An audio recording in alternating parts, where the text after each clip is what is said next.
Hello, everyone. Welcome back to Zero Gravity Gaming. My name is Shinkari. I'm joined by Thousand Eyes, and here we are.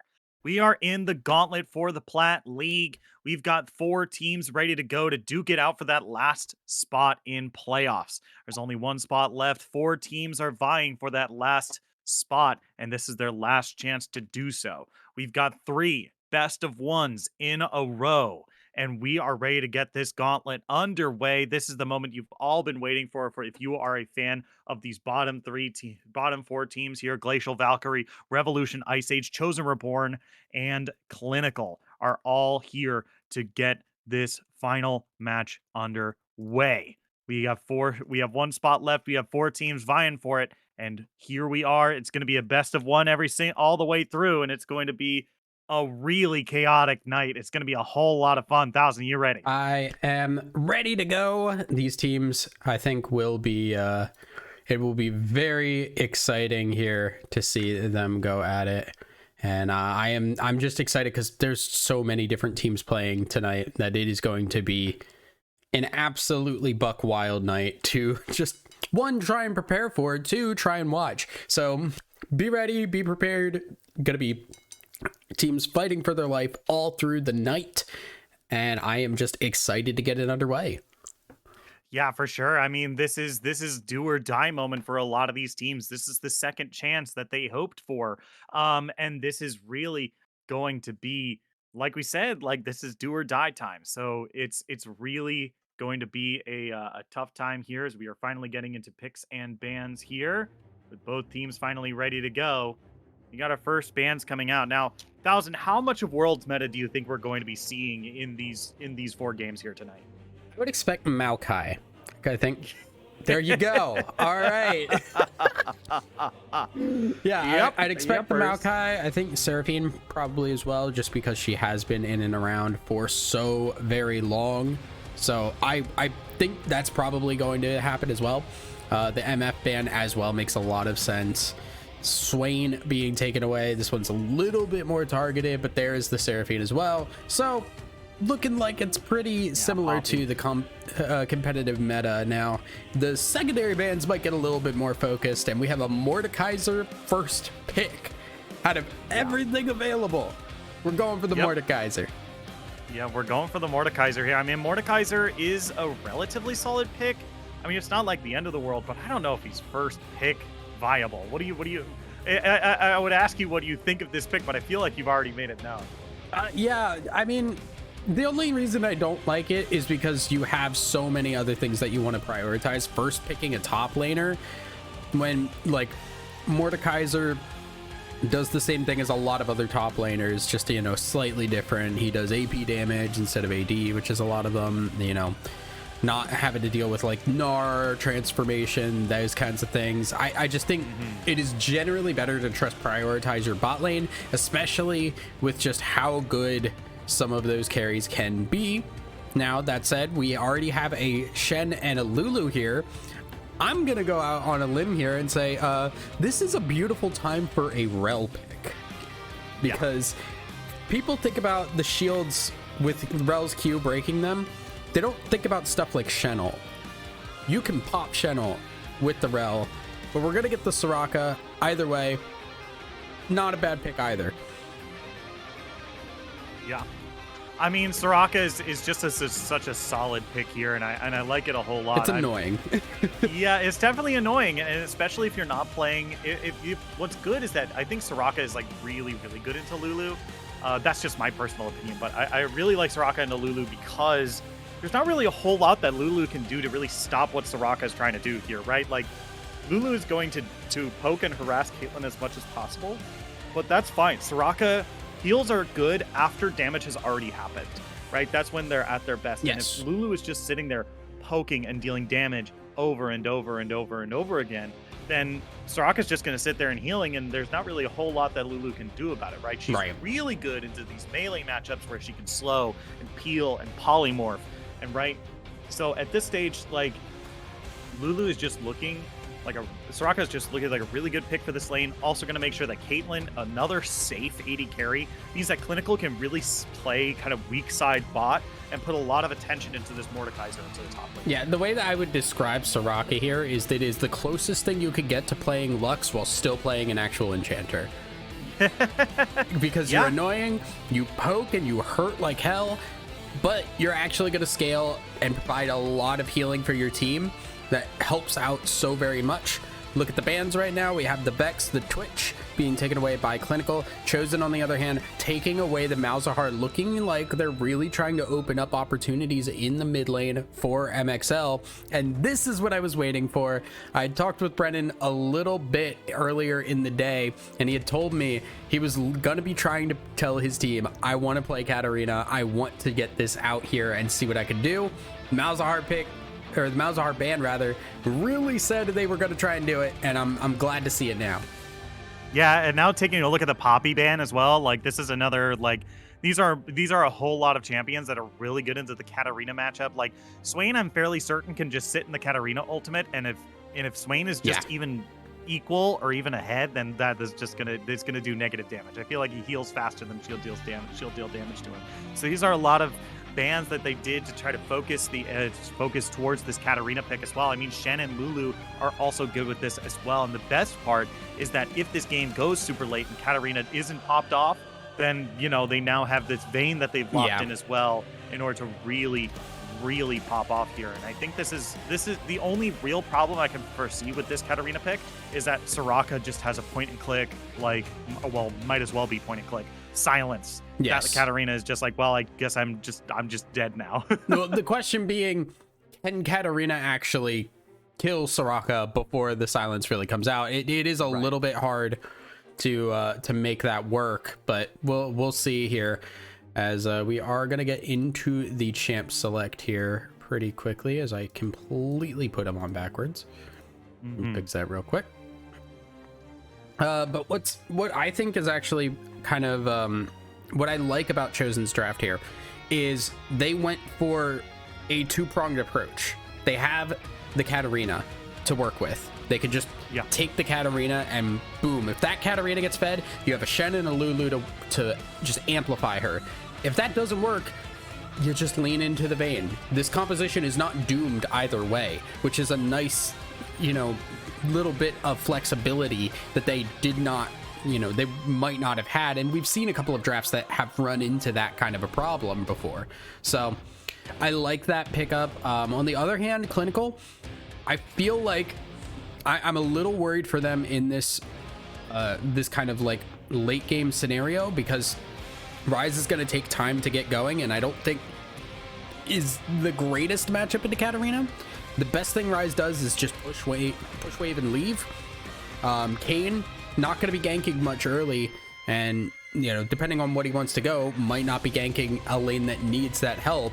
The Caitlyn Soraka's fine, the Mordekaiser's okay, but Shen does have an inherent way to handle a Mordekaiser decently, because Mordekaiser has to hit that auto attack in order to get that passive going, which is a lot of his damage. Yeah, and I think Mordekaiser is really going to have to rely on that big AoE in order to effectively trade with Shen, right? Shen also doesn't really want to trade the same way Mordekaiser does. Shen wants to dive in, get like 1 to 2 auto attacks, and just leave. He doesn't want to do anything more than that, right? That's why you typically see Shens take Grasp of the Undying, because they just go in, do their 1 auto attack, and that's it. They're done, right? Like Mordekaiser wants to pull you back in, make sure you're inside the AoE for a long time. You can get a few auto attacks off, but Shen is really, like you said, nullifies a lot of that effectiveness from that passive and is able to turn that around for themselves. Yeah, it's really kind of intriguing here to see. I think what I'm just kind of worried is, like, okay, if Katarina gets fed, what is your answer other than Soraka silence? Could Mordekaiser ult? If Katarina's fed enough, that doesn't matter. Like, if Vayne's fed, it's the same problem of like, yeah, you can Mordekaiser ult, but once again, may not matter because they're both incredibly good duelists themselves, even if you take those stats. I don't know how long it's going to take the Ryze to get going. I don't follow Ryze unless he's like exceedingly strong in the meta, and I don't think he really is right now. So I'm a little concerned about what this mid lane might turn into. I think Clinical have an opportunity. Like if they get going, that bot lane gets going and they are just stomping, that Caitlyn Soraka can carry, that Mordekaiser can do the same with a big lead, but it's going to take individual prowess for Clinical to actually pull things out here, whereas Chosen, I think, can just come out with what is an expected play from their team. Yeah, for sure. I mean, it's just going to be a little awkward because I feel like Clinical have maybe not shored up a bit of the power drop from Caitlyn here in the mid game. Maybe enough with Rise, but Rise doesn't really start to really pop off until that Seraph's Embrace is finished, right? Mm-hmm. When that big mana plus AP item at the same time item is finished, that's when Rise really hits a huge power spike here. And that's not going to be for a while. Like, we're going to have to take a look at how Pharma starts the game, what he starts with, and then how he's, or if he doesn't start with the tier, how close he is, how soon he is to building it, right? Because that's Rise's most important item, right? And then Kayn is also in a bit of an awkward spot in the early game here that, like, you know, we've kind of picked, I don't want to say weak side every lane, but it feels like the only rather strong laner here is Mordekaiser, right? Because, like, Rise doesn't want to win lane, and Caitlyn doesn't have to win lane either, and especially with a Soraka, they're mostly going to be playing, it just seems to me like they're going to be playing relatively safe, right? It's Stealing not through the kill damage lane. that Lulu. Yeah. Right, yeah. And, like, I guess what my point is here is that they don't really have a spike until much later in the game. And if Chosen is able to just basically flex their muscles early, they have a lot longer of a time period to kind of like get to their power spikes and then still be at a moment where Clinical is still trying to get to that point. Yes. Does that make sense? Yeah, and I think I agree with you a lot, but it really just is like, hey, can one of these lanes for Clinical just get going? And you're looking at the top and the bot side there. You know, if they can get going, it enables the Kayn, which then allows him to get that transform sooner, which allows him to affect the map sooner. So it really does rely on Clinical playing well and playing intelligently, whereas Chosen, they all hit level 6, boom, Shen ult on a Katarina that's diving into your backline. There's only so much you can do about that, and Vayne will be able to at least be somewhat useful in those fights, even exactly at that level 6 point. The ultimate is great for her, makes her able to actually do these skirmish team fight styles here. Yeah, for sure. And I feel like we've seen Katarina kind of also be on the fringes of being very good. I feel like there's a lot of folks that, like, it's not like a Heimerdinger where it's just like, oh, everyone, there's like barely anyone plays him, but the people who do play him are like insanely good. But like Katarina has been been on the receiving end of like a few like shadow buffs here and there that got to the point where people are just like, oh, Katarina is so busted right now. So like, I like how Chosen is drafted. Like you said, the Shen ultimate plays into this really well, and like Lulu could play into it really well as well.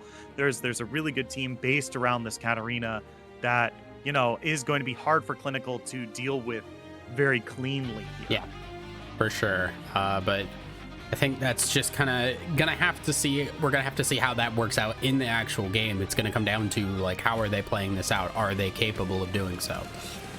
Right. But with that, we are going to take just a quick break, and when we come back, we're going to be on the Rift of game number 1 of Clinical versus Chosen. Now, this is the first game of the Gauntlet, which means this is a best of 1, and whoever wins this goes on to face Revolution Ice Age. Don't go anywhere. We'll be right back after this.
Hello, everyone. Welcome back to Zero Gravity Gaming. We are in the Plat Gauntlet. Game number one, Clinical versus Chosen Reborn. This is the first match to see if you are able to get into playoffs at the final seed of the tournament. Both teams ready to go. 5 point start. My name is Shinkari. I'm joined by Thousand Eyes. Here we are on the Rift of this first game of this Gauntlet night. It is going to be a long one. We got a whole bunch of best of ones. Was expecting a little bit more of a chaotic start, but this is still pretty standard.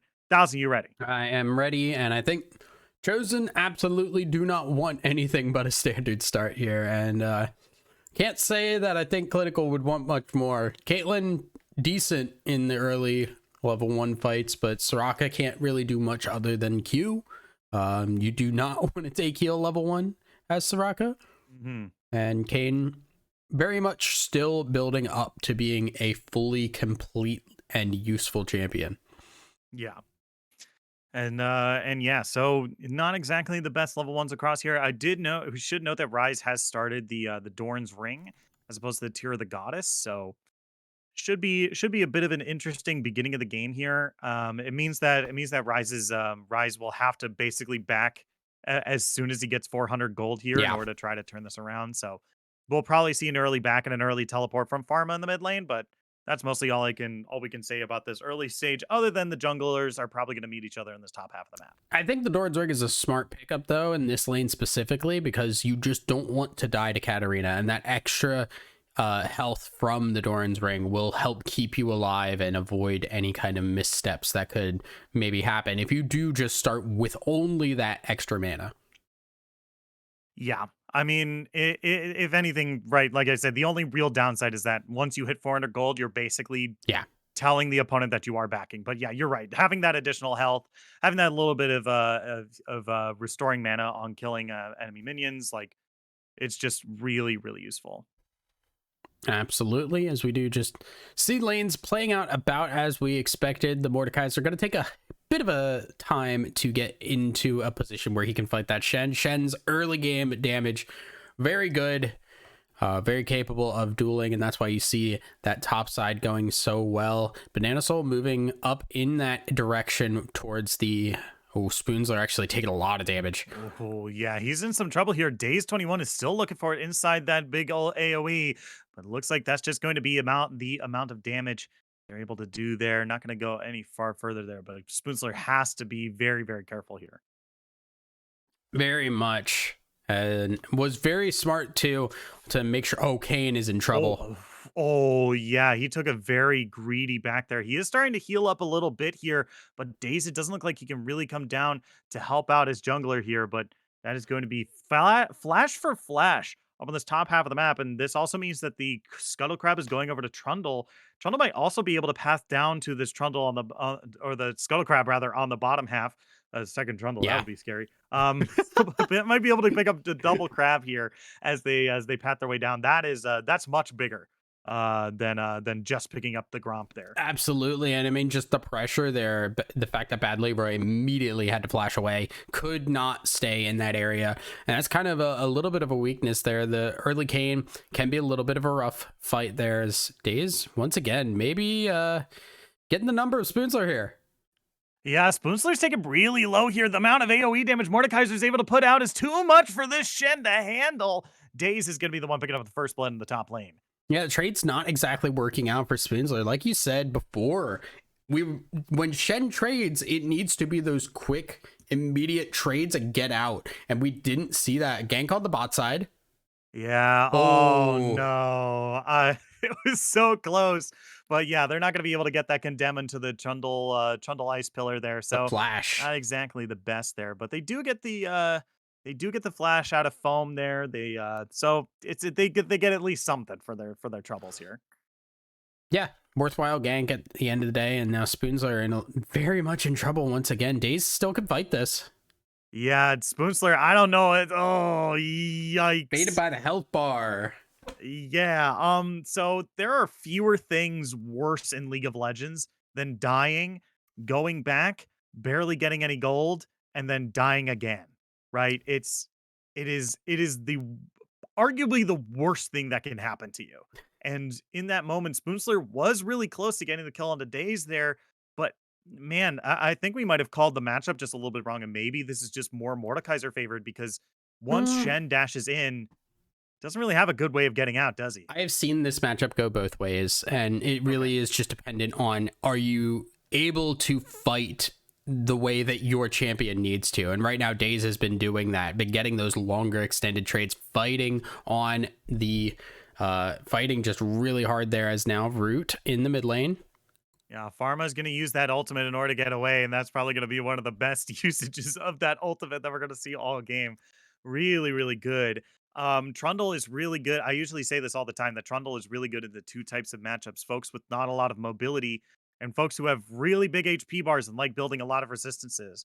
Now, there's not really a whole bunch of mega tanks on the enemy team, but not really one of them can easily go through. Not a whole lot of them can go easily go through the Trundle pillar. However, Realm Warp's still pretty good at getting on the other side of Trundle Pillar.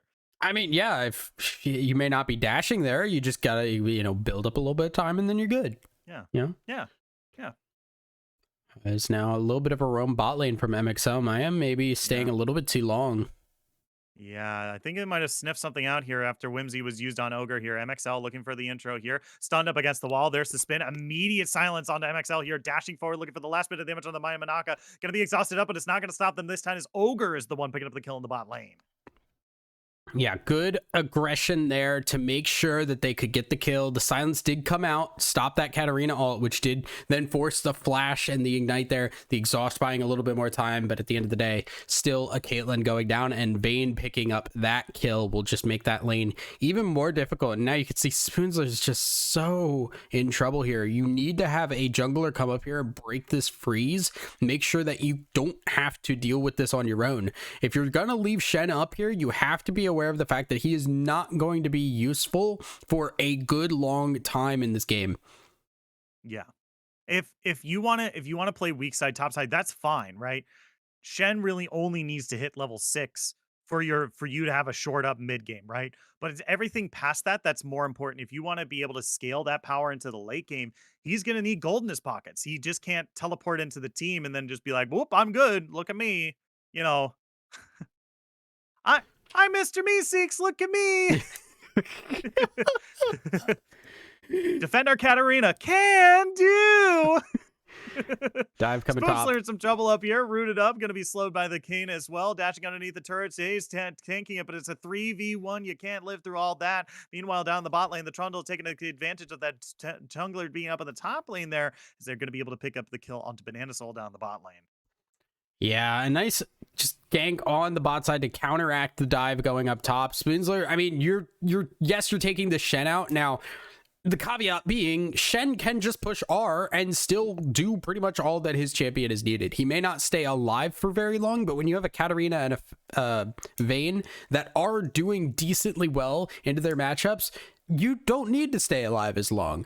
It's important that they do have this Mordekaiser to frontline here, and to be able to take that Mordekaiser into these fights and take somebody out in that death realm there. But Shen will still do his thing. It's not the end of the world. It is very important that they get these kills into the Vayne, though.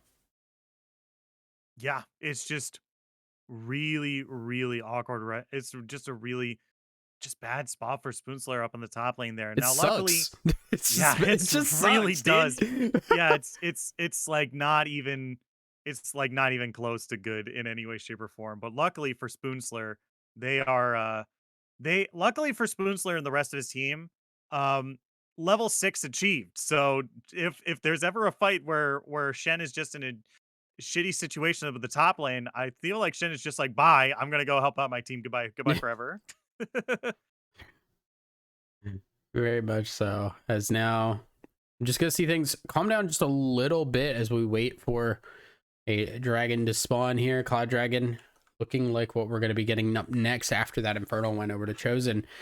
So now things get a little bit more interesting because we're going to start seeing these fights that we need to see more people show up at.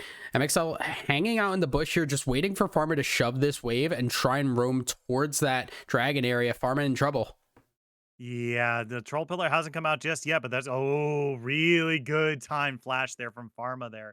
But that is going to grab that resource from the mid laner there, which means Trundle's just going to have a bit of an easier time coming back here.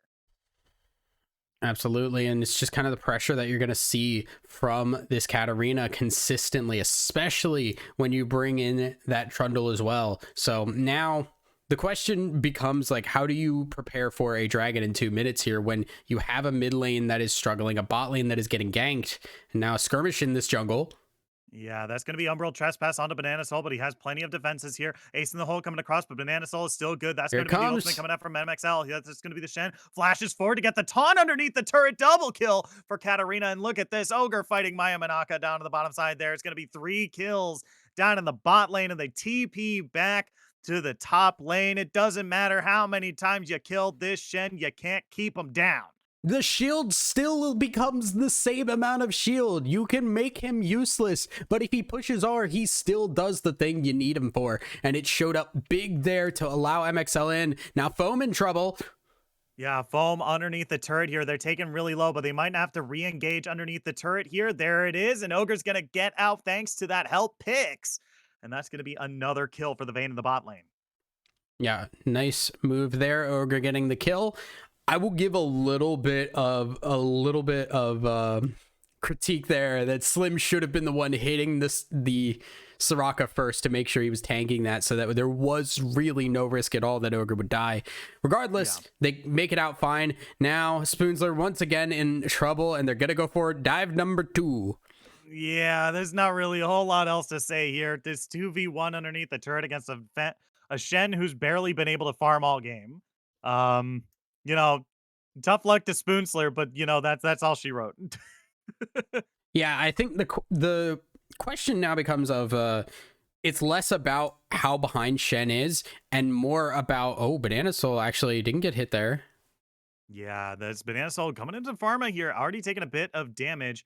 You see Rift Herald being popped in the mid lane, but that might have been just a little too greedy. I don't know if Shelly Oh actually gets a no. charge here. Okay, Bad Leroy's diving in here, but now has to contend with that Katarina ultimate. Woo! MXL popping off, killing spree on the Katarina. 3-0-1, 7 stacks on the ring, and a Nashor's Tooth to boot. Uh-oh.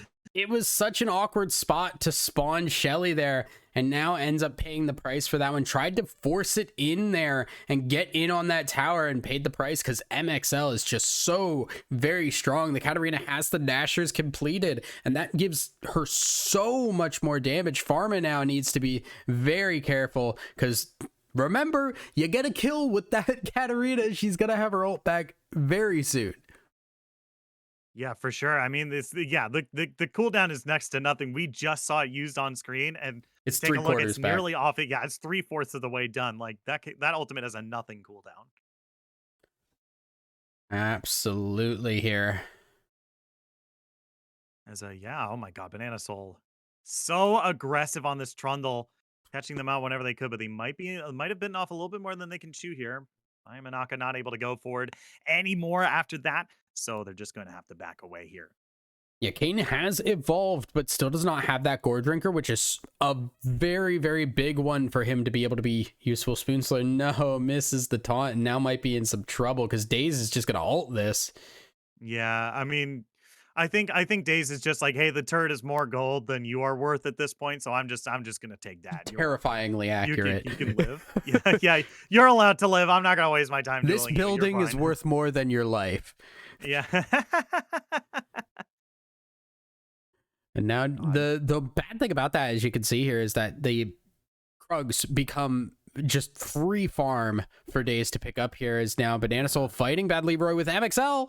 Yeah, MXL cutting them off. That's going to be the Umbral Trespass, giving them just a little bit more time to get through here. But good wild growth. Bad Leroy taking real low here. He still can't find the Oh, last bit of damage, but underneath turret, rooted up, Banana Soul goes down. MXL now in some trouble. His silence has to run the opposite direction, but Pharma's looking for the realm warp to try to cut them off. Blast cone over the wall. But they're still looking to do the chase. They have to watch out for Mordekaiser, who's pretty far away, but can still cut MXL off. They're still looking to try to get away. Blast cone over the wall. They're still looking for it. Maya Manaka with the hilt of her ooh. Peacemaker through the wall, but does not have that ultimate available. Daze Still is looking for the flash. kill now, but Spoonslayer, good taunt is going to He's keep them out. alive for just a little bit longer. But now Daze has pulled Spoonslayer into the Shadow Realm here, looking for the kill. He's like, but how many times have we done this song and dance? The turret is not going to protect you this time. Gonna pick up those locator cards and that blue eyes white dragon, gonna get them closer to the Battle City finals.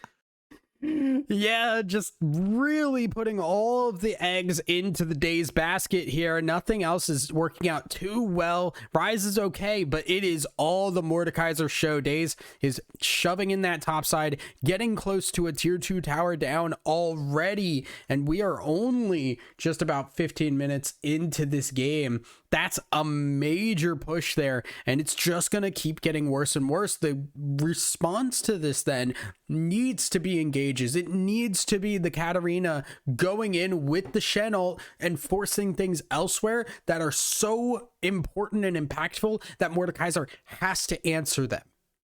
Yeah, and I feel like Mordekaiser could just leave Shen alone at this point. I feel like he's so far ahead that his team needs him to contest the Vayne, Yeah. right? Like, because on the other half of the map, we've got a Vayne who is very powerful, right? Like, they need someone who's strong enough to help the team fight these Vayne in these skirmishes and fights, right? So maybe Daze just ignores Spoonslayer until his teleport is up, right? Yeah.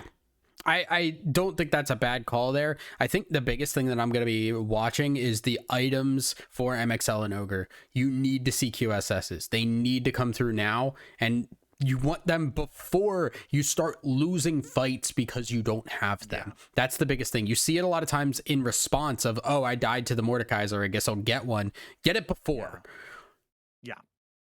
That's the big thing, right? Like, I feel like a lot of folks' um reactionary items are way too or counter items are way too reactionary, and they've gotten to the point where, like, the counter items are less effective, right? Because, the person that they're supposed to counter have already scaled past when they're useful.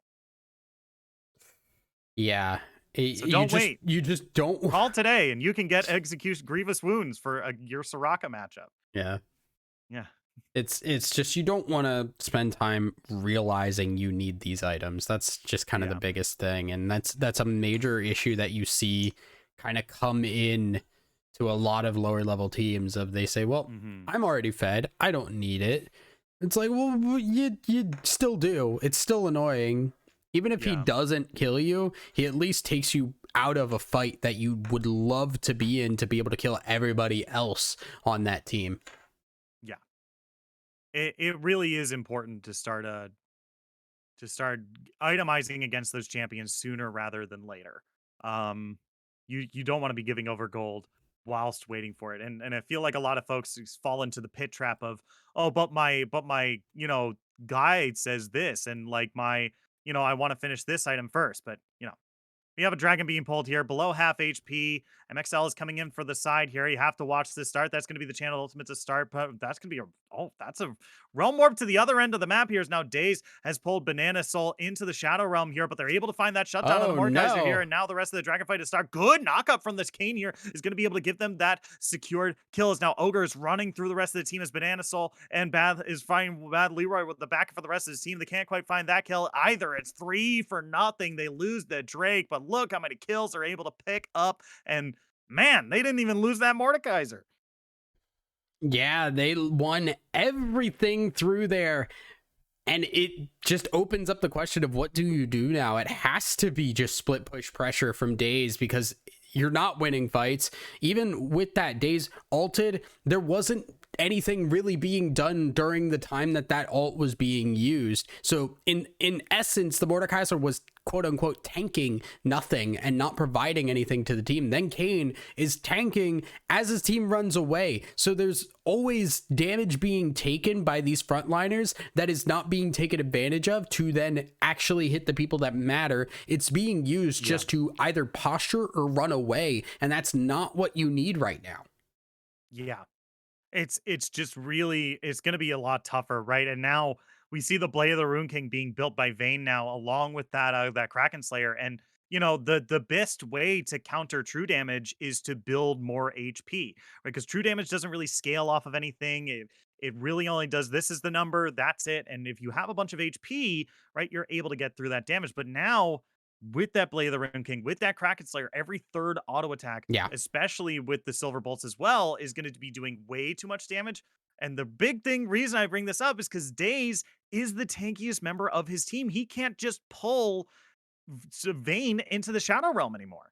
Yeah, I mean, at this point, maybe you just don't need the QSS. You're fine because your team can handle things without you. You have a fed Katarina, a fed Trundle. The only place you're not really doing well is that Shen, who's starting a fight.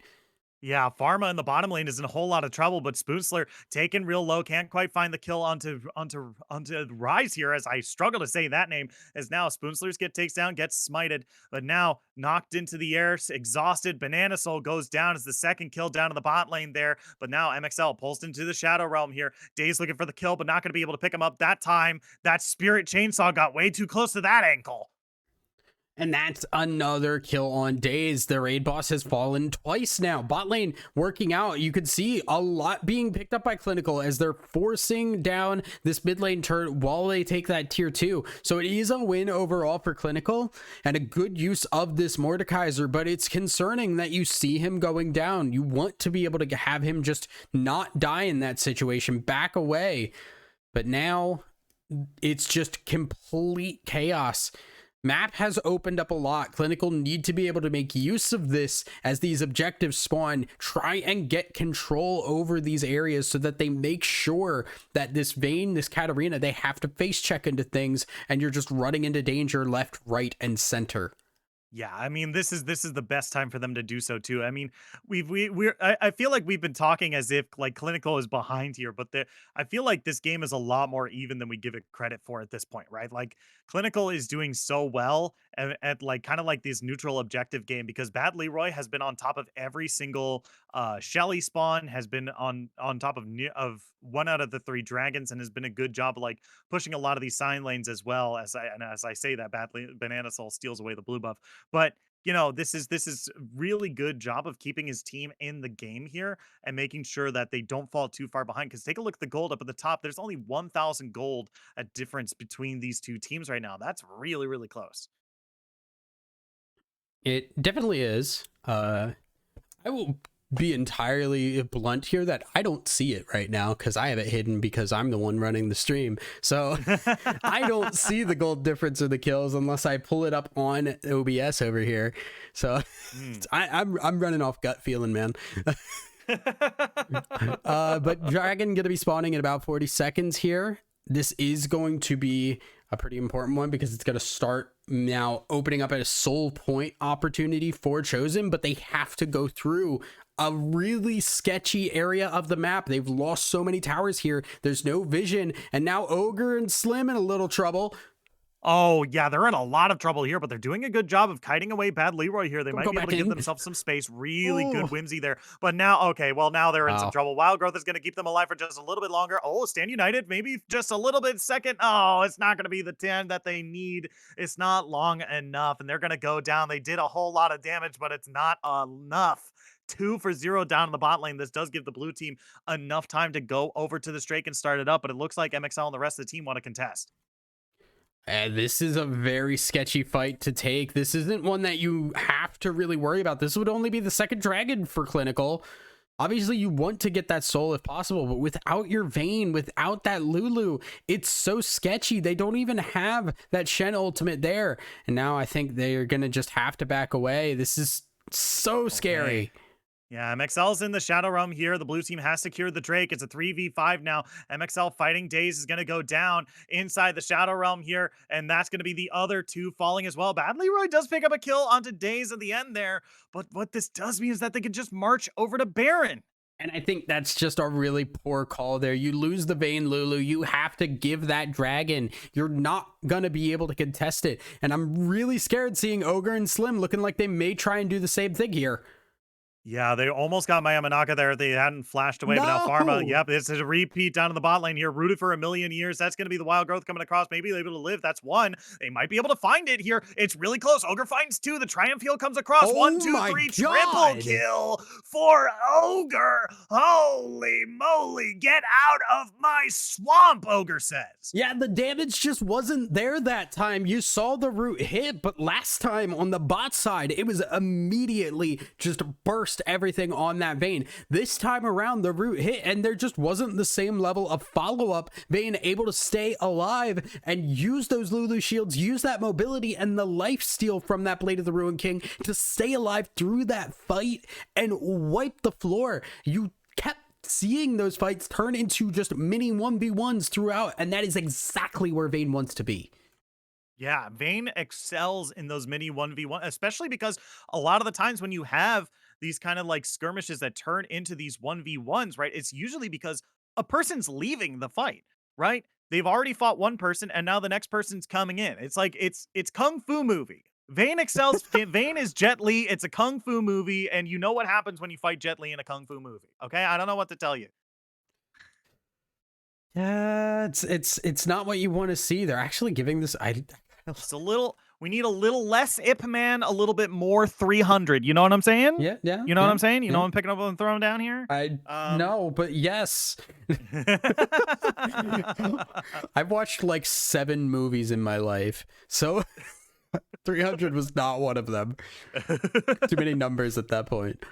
yeah. That, I mean, I don't know if I can count higher than Days? that, but Ogre, okay, looking for, I don't know if you want this fight. Look at the Days? damage he can deal to the shield there. Ogre just destroyed him. Oh no. Okay, bot lane MXL doing a whole bunch of damage to Pharma now. Oh my god. I mean, that Mordekaiser just got deleted. I just don't know in what world do you look at a Vayne that is that at that point was 7-1, had Baron buff on a team that was winning, and think you as the 6-3 Mordekaiser can duel her. She is off no the armor, ground. Yeah. no plated steel caps, no Randuins. Like, I don't even think it just a bunch matters of what you would HP. build at that point. I think Vayne just stat checks you because she has the items to outpace your damage. No matter how tanky you are, Vayne will shred you in a 1v1 situation. Once again, it's just not enough there for a team perspective to take down the Vayne. Yeah, we need, once again, we need a little less Jackie Chan and a little bit more A team. You know what I'm saying? All right, that one actually no. Okay.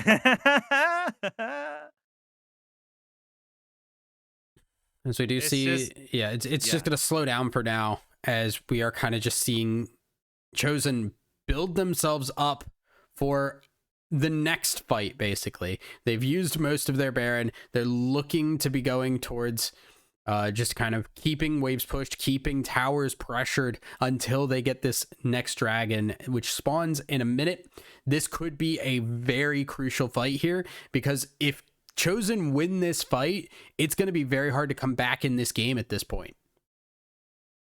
Yeah, it's just really tough. As now we're getting to the point where this gold lead is finally something we can talk about, right? We're looking at 3.8 thousand gold between these two teams. This is finally a pretty significant lead for Chosen Reborn here. Absolutely. And now the dragon looks like it. We're going to see some kind of contest here. Foam needs to be very careful. They should be fairly aware that Soraka is pretty alone. TPs and ult ready on both of those top laners. Daze, I think, has to get a good flank TP in here. Yeah, okay, here we go. That's going to be the TP coming down from Daze here. Shen not in a position to get that taunt to interrupt here. Does have Stand United and that Unleashed teleport available for themselves as well, but they have finally pulled Mordekaiser down to the bottom lane here, and now they can continue the bait if they want to. MXL looking for something here, maybe looking for some sort of intro into this fight. The big thing is you actually don't want to stop the TP there. Let him go there, because now you get to free farm and just kind of keep this pushing this wave while you just keep contesting dragon back and forth. Daze is now in a weird situation where he can't go back top now. Shen will just ult down into that fight and Daze won't have an answer. So now what does Daze do? They have to fight this dragon, and now Shen is just waiting for his moment. Yeah, Banana Soul, bad onto bad, down onto bad Leroy here. Rise Pharma TP. teleporting into the tri-bush here. That's going to be the MXL ultimate come across, but Umbral Trespass is going to be used to avoid it as best they can. But look at Ogre on the top side Bane. here. Going to be unstoppable on top of the Mordekaiser there. Maya Manaka is going to be the next to fall as Ogre picks up another kill there. Now Pharma knocked backwards towards the vein thanks to the Trundle Pillars now. They're collapsing on the foam. Flash forward. MXL looking for the last bit of damage. That's going to be the spin triple kill for the Katarina. That's the full clean ace. Red team picks up a huge win, and now they can just push every single lane. Shen did not need to teleport into that fight. Yeah, they didn't even need him at that point. You just saw MXL get in, force the Kane back out in the early ultimate. Vayne, on the other hand, just not pressured at all, able to completely frontline there. No worry of people getting onto her and killing her thanks to the Lulu. And looking like Chosen, just obliterating this game. Probably ending Yeah, this one here. I hate that this is the Sunfire Katarina. It hurts my brain. But at the same time, Chosen playing really well this game. Yeah, and I like this move as well. They're moving up to the top lane in order to gather with their team here. This is gonna be the final fight here as Daze pulls MXL into the Shadow Realm here, and they're looking for the intro on a Banana Soul here as they finally leave the Shadow Realm here. Now has to deal with Slim as well. That's gonna be the Wild Growth coming across as Daze is Oh, gonna be being taken down. Great Stand United is gonna get the double kill over the Trundle now, and now they're looking for more. Pharma's in some trouble as Banana Soul continues to dive. As look at Ogre diving Manaya Manaka underneath the turret here. This Rock ultimate comes across, but is not going to be enough to heal them this time. So Banana Soul snared up next to the Nexus, but now the Nexus is exposed. Two members left to try to defend it as best they can, keep their hopes alive in this gauntlet, but it's not going to happen. The first game of the gauntlet goes over to Chosen Reborn. Chosen Reborn looking great in game one here. Just having that mechanical skill to just win out there in that mid and bot lanes exactly where they needed it to happen. We saw so much pressure on that Shen. They dove him over and over again, but it just didn't matter. Spoonsler just pushes R, and the rest of his... You make the Katarina tankier. What do you do about that? Mordekaiser is your only damage. It was great that Mordekaiser got so far ahead, but it just isn't enough to handle. You go in as Mordekaiser, you ult somebody. What does the rest of your team do? You now have no damage in a team fight, and your team just gets completely wiped out. Yeah, for sure. I mean, there was just so many damage threats on Chosen that were able to get a decent lead early that it didn't really matter that Mordekaiser could pull one of them out of the fight, right?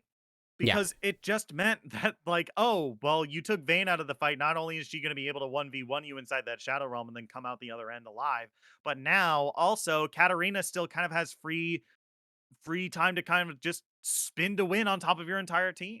Yeah. It's very unfortunate when you only have that one spot winning and you can't really play around it as well as you'd like. It leads to Clinical trying to make something happen, but just not having the one, gold, and two, just champion ability at that point in the game to really make it happen. So Chosen just making the correct plays, making the correct calls, and coming out in that game ahead. Yeah, for sure. But with that, we're going to take just a quick break. And when we come back, we're going to be in the next match of the Gauntlet. Chosen Reborn is going to have to take on Revolution Ice Age in order to move on through the Plat Gauntlet. It's going to be another exciting game. Don't go anywhere. We'll be right back after this.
Hello, everyone. Welcome back to Zero Gravity Gaming. My name is Shinkari. I'm joined by Thousand Eyes, and here we are back again. This time, Chosen Reborn is up against Revolution Ice Age, and this is a match that is once again insanely important, but it's the second to last. This is the penultimate match for the Gauntlet here.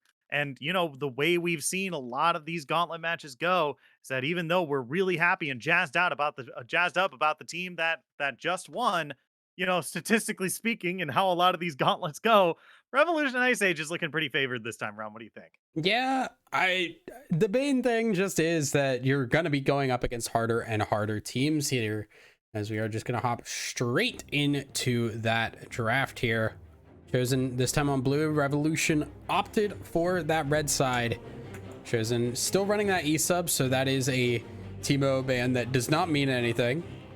But the Katarina immediately taken away by Revolution. Do not want to see that once again. Looking at it on stream was fine. Yeah, I mean, once again, I feel like this is the big thing about Gauntlet is that if you get a better seed, not only do you have to play less best of ones, but you also get to watch the other teams and see how they play, right? This is going to be a big way for you to gain information, gain advantages over your opponents here. And that Maokai, strongest pick in Worlds right now. A lot of people doing a haha, I'm so original, ban Maokai, but some of the letters are removed. So you can guess of what they're trying to say. Haha, hilarious. Hecarim banned away here. That leaves that is absolutely no shock to anyone, as Sir Jackson has 300 games on that champion with a 60% win rate. Yeah. So just casual. It's a casual 60% win rate, 300 games. No big deal. Casual Hecarim enjoyer. Casual Hecarim enjoyer. Ba, ba, ba, ba, ba, ba. Yeah. But yeah, Is that the song that they use for like the I don't know. I don't know either. I have no idea. But with that said, the Trundle did get through, and Banana Soul once again going to be getting that Trundle. And honestly, I think the scoreline did not show how important that Trundle was. The amount of flashes that we saw burned, the amount of pressure on the map, and how little we saw from Clinical able to do anything in that jungle was thanks to the fact that they had that Trundle ready to go. I mean, I guess, but I don't know. I hate Trundle as a first pick. I really do not like Trundle as a first pick. Yeah. It's just like it to me. I agree. Yeah. It really allows Revolution Ice Age to kind of build around it here. Like Bel'Veth's a really good lock in here. Bel'Veth has gotten a lot stronger in these past patches, gotten a lot more play rate, a lot more win rate, statistically speaking. And I think plays well into the Trundle, has a dash to get to the other side of the Trundle pillar, has really good dueling potential, and then post level 6, when she starts getting kills and stacking up a lot of that passive, she is a lot harder to deal with, and Trundle isn't exactly equipped to deal with a champion like Bel'Veth. So yeah, I do agree with you. I think the biggest thing is just the Trundle was really good last game, and you know what, if it worked for us, let's keep it going. This time the Mordekais are going to be picked up by Chosen here, and they're going to be doing a little bit of swapping around their champions here. Lulu going to be taken once again, but this time they don't have that 80 carry locked in, so the Vayne gonna be possibly banned here as we get into this next banning phase coming up. That I think is the biggest. I think is probably the biggest problem with Chosen's kind of. Okay, well, well, we were talking about favorite picks, and just giving Shang the Yorick is going to be a bit of a problem. Yeah. But I did want to finish off as like, yeah, you were 100% right, because they chose to lock in the Mordekaiser here and didn't want to lock in their bot lane duo. And maybe Chosen is not trying to play Vayne this time around. Maybe that's like the big bait, right? But still, like, God, it has to be like the biggest curveball on the planet for this to be worth it for Chosen, because now there's going to be a whole bunch of 80 carry bans here. There's already 3. So the big thing that we still have to remember here is that the 2 hard carries for Chosen have not selected yet. So they do have at least something they can go to. We've seen the Yasuo from an MXL before. The Vayne has been taken away, the Twitch being taken away, but there are a lot of other 80 carries. Aphelios has been so good for a while, and there's a lot of options here. Revolution, on the other hand, though, they have that top lane. I'm really concerned. We already saw Chosen struggle in the top lane last time. I feel like this Yorick is going to be a major problem. And when you bring in somebody that like Bel'Veth, who can really farm champions if given an opportunity to snowball, it really turns into a big problem. Whereas taking the Shen out didn't matter. Giving Bel'Veth gold means a lot here. Yeah, it is going to be really awkward here as yeah, with this Twitch ban, okay, with finally Zeri being locked in here, Revolution Ice Age has a very strong bot lane in Renata and Zeri. You know, Zeri really good at being able to run through the enemy team, and if they're all trying to fight each other, they're definitely not fighting Zeri. So just giving her the ability to just kind of run into the enemy team, hey, let's give you the movement speed, let's give you the zombie effect, let's try to make sure that you are able to pop off in that close range as much as possible. But I love this Lucian hover. Let's see if it's the lock in here. Yep, okay. I love Lulu Lucian. Yeah, okay, now, those are the 2 hovering champions you can't play, Brennan. Yeah, come on, buddy. Those who are not aware, I don't think we mentioned this before, but Syndra and Orianna are both disabled for this gauntlet. Orianna has a bit of a bug, and not quite sure what's about with Syndra. Probably some bugs as well, but you know. No, Syndra's just got majorly changed is the big thing. Yeah. The recent changes to Syndra became okay. Let's go. Give me the cheesy stuff. All right, I'm excited for this one. You sound the exact opposite level of excited as I am, Shinkari. God, it's just look, I play too much ARAM, okay? Whenever I play League of Legends, I'm just logging in, getting my first win of the day, playing until I get my first win of the day, and it's always ARAM. And like Varus, the idea of an AP Varus is just, God, it's just, it's so annoying to play against. He hits you from like a screen and a half away, sometimes out of vision, and you're just like, man, well, there goes a quarter of my HP bar. Would be a shame if he did that to me again, Yeah. right? Wait until he gets ult, and then he can just take out 3/4 of it in one go. Right? It sucks. It's a little ridiculous. For those who have not seen, it is almost assuredly going to be a full AP Varus that's going to be coming through in the mid lane, which, you know what, Victor, fine matchup. It's just going to be a farm lane in that mid lane. The biggest thing I'm looking at here is just those side lanes. Yorick into Mordekaiser. You need to see Yorick get off the ground, which I don't think would be unexpected in just considering the players. We already saw Spoonsler kind of struggle last game. This time going up against what should be a stronger top laner in Shang, also playing his main champion. So it's really going to be a struggle here. And now, you know, on the bottom side, you're all in on that early game with the Lucian Lulu. You're really trying to pressure this Zeri and make sure that she takes forever to get to those 3 2-item spikes that she needs to get in order to be useful as a champion. Yeah, for sure. I mean, luckily that for Chosen here, I think the only real champion that needs a whole bunch of items in order to pop off here might just be the Varus, right? Because like Lucian is good at these first early levels here, and I think that might just be all that they need in order to really get what they need out of these early levels, right? Because I think just the one thing that Zeri's going to have a hard time dealing with is just someone who can really bully her in lane. And Lulu, because she's paired with Lucian, kind of has like her early game kind of weakness, kind of almost nullified just because of how much damage Lucian is able to do with the health picks. It's very scary. It's kind of just what Nami Lucian kind of was, but a little bit less obnoxious because you don't have to deal with that electrocute. But granted, with that said, there's still the fact that like Lucian as a whole, still a really good champion. Lucian with enchanters, still pretty darn good. And now it really becomes like, can they make enough out of that lead? It is really heavily, we saw how hard that Vayne carried in the last game alongside the rest of that middle area of the map.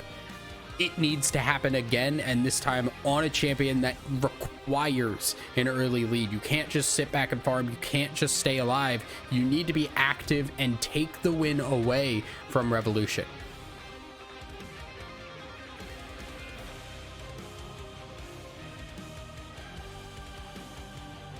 So now as we do see players locking in, once again, I think I'm also keeping an eye on this jungle matchup here, because we saw last game, weak early game in the Kayn, got really abused by that Trundle. The invades constantly in the face of that Kayn. Bel'Veth, pretty similar story. Not going to be able to duel 1v1 against this Trundle early on. And if we see that same level of aggression, Revolution Ice Age need the ability to respond to that. That bot side, that might be a little bit tough to do. Yeah. I mean, this Bel'Veth is going to have a bit of a weaker early game, right? Because she does need to start setting up a lot of those stacks, especially looking for this top half of the map. And I think that's where this Revolution Ice Age is going to have a bit of trouble, right? Because a lot of the times when you pick a later game champion, sometimes you lock in an early game jungler in order to help kind of like balance out that kind of issue, right? But Revolution Ice Age has locked in a Bel'Veth here, which really wants to focus on this top half of the map, which, you know, if you're Yorick up there, you really don't need any sort of like jungle attention. That's usually when you pick the weak side and you're just like, okay, I'm just sitting up here and split pushing, right? But Bel'Veth really needs to focus on this top half because she needs those Rift Heralds early, right? In order to start stacking that passive against them to get a bunch of those, is it Violet? Is that the name of the stacks? I still don't know. It's like legit just a color. I'm fairly certain. honestly forget. Oh Let me my look god. this up. Yeah, I think we're both gonna look it up because I have brain farted real bad if our passive is just called Violet. It's Violet something, I think. Lavender. Death in Lavender. That's it. Yeah, I lavender remember it stacks. just being a color. Yeah. I mean, like, it's also like a scent. Do you think Belveth It's a smells flower. Yeah. nice? Lavender? Yeah. Just she Probably. smells like lavender. That'd be funny. That'd be funny. It's just like, oh, what's that smell? This I smell flowers. Run. Why? Run. No, it's kind Could of you nice. I imagine? kind of just want to hang out here a little bit, you know? Yeah. No, it's real nice. Someone light like a Yankee candle or something. Fucking run. Like. Absolutely there. And It now, just adds to the whole what is it, the allure of like Belveth not being like the sexy lady head, just the manta ray mouth. yeah. It's- Also smells like absolutely. flowers. Absolutely. So now, I think honestly, it's really just an issue of like, what are we going to see from Chosen here? Individually, they popped off last game. They needed to. This time, they need to do the same. If they needed to last game, they like need 2 times 3 this game in order to make the same things happen. And that's really going to be put to the test here, especially with, I think, just a rougher top lane to play from behind here. Yeah, for sure. I mean, we saw how well the Mordekaiser could play from ahead before, but now this Spoonsler's just going to have to be He's going to have to be doing the reverse thing of what was happening before. He's going to have to be babysitting Yorick up in this top lane. So you leave Shanghai alone for too long, and he's just going to take your everything, right? That's exactly how Yorick plays. Yorick ignores champions and starts destroying turrets. It's like the Tryndamere game, except Yorick, I feel like, is a lot more annoying to deal with. Absolutely. It's just gonna smash through those towers, and it's not the same level of kind of thing with the Mordekaiser. It's gonna be a lot worse. Less scary in terms of the team fight, but a lot scarier in terms of that split push. For sure, but we are going to take just a quick break, and when we come back, we're going to be on the Rift of game number 2 of the Gauntlet here. Chosen Reborn versus Revolution Ice Age. Don't go anywhere. We'll be right back after this.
everyone. Welcome back to Zero Gravity Gaming. My name is Shinkari. I'm joined by Thousand Eyes, and here we are on the Rift of the second game of the Plat Gauntlet.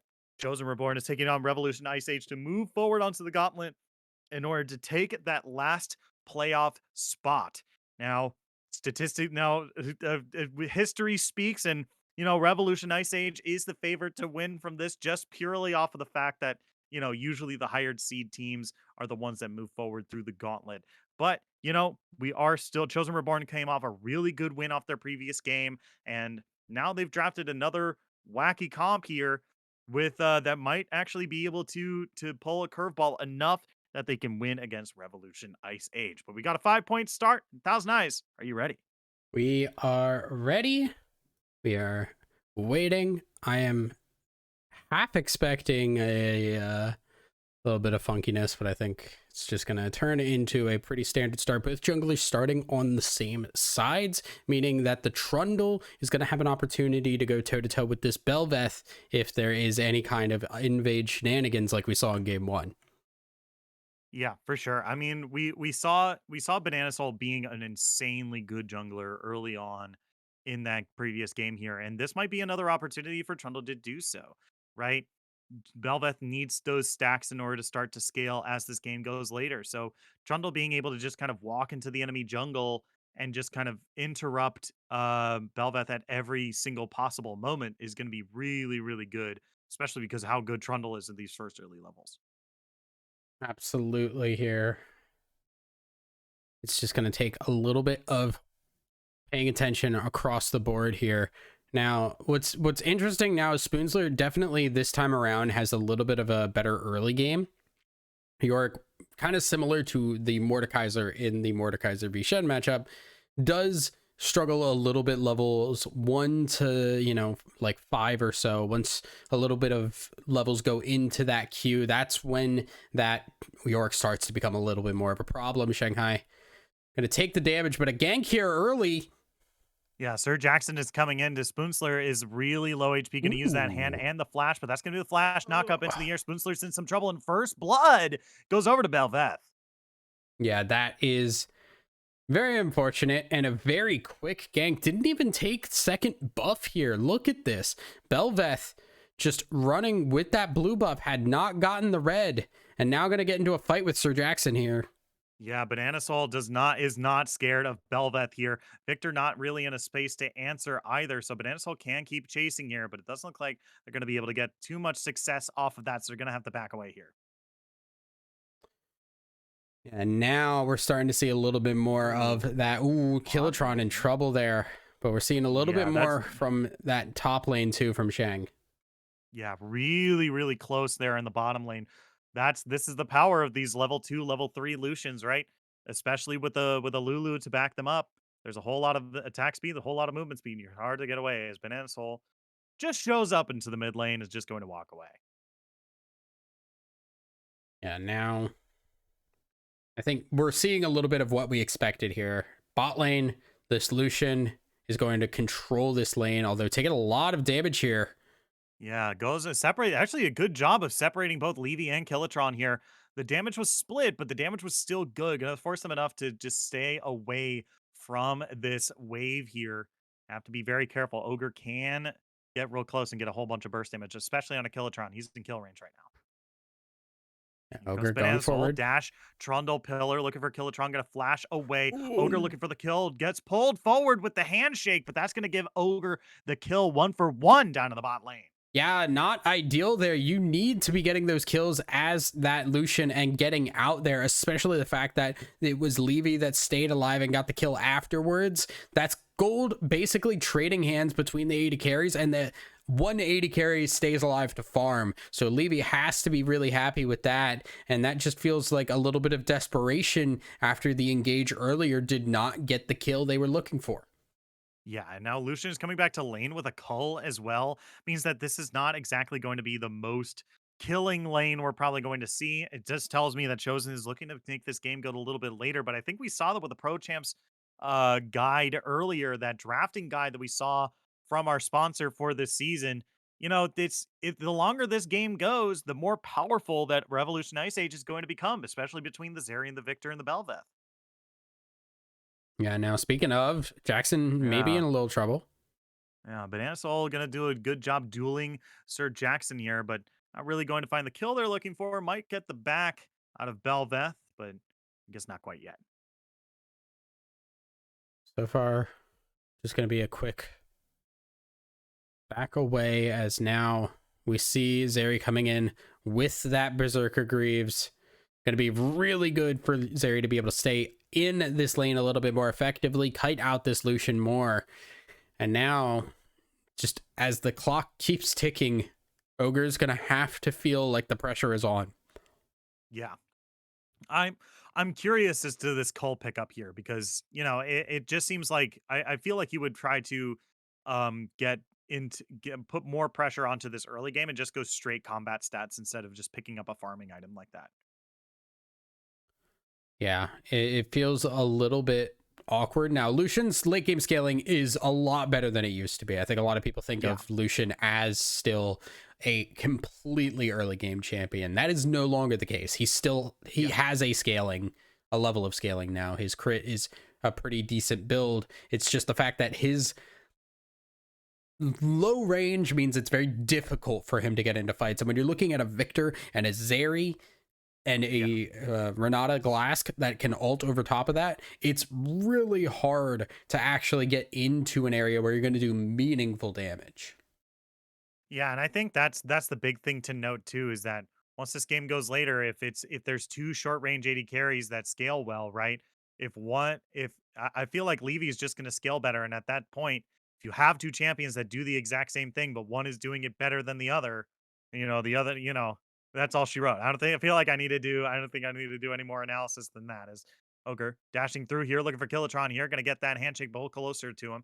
Meanwhile, in the mid lane, Banana Soul looking for it. That's a good route from MXL. Going to be able to pick up the kill as well as Slim. Still fighting Levy down in the bottom lane here. Has taken a considerable amount of damage, but I think they're just trying to keep them close because look at where Sir Jackson is coming. They baited this out really well here. Levy is still really low here. Has to flash away, and Ignite is still Whoa! taking. Slim is going to be the one picking up the kill there. Is now Slim. Jackson has to 1v2 Slim and Ogre here. They're doing a good job of fighting away. They're going to be able to get that kill here, but now Sir Jackson has to leave because here comes Banana Soul. Slim doing a good job of kiting away. There's a really great Trundle Pillar. Sir Jackson looking for the kill on the Lulu here. Has to flash. Flashes again. Banana Soul picks up the kill there after that fancy feat 2-for-1 down in the bottom lane. It was so awkward too. Levy seemed like he got away, then just died afterwards there to that Lulu. So Slim got the kill there. And then the fight between the Belveth and the Lucian was just so weirdly back and forth.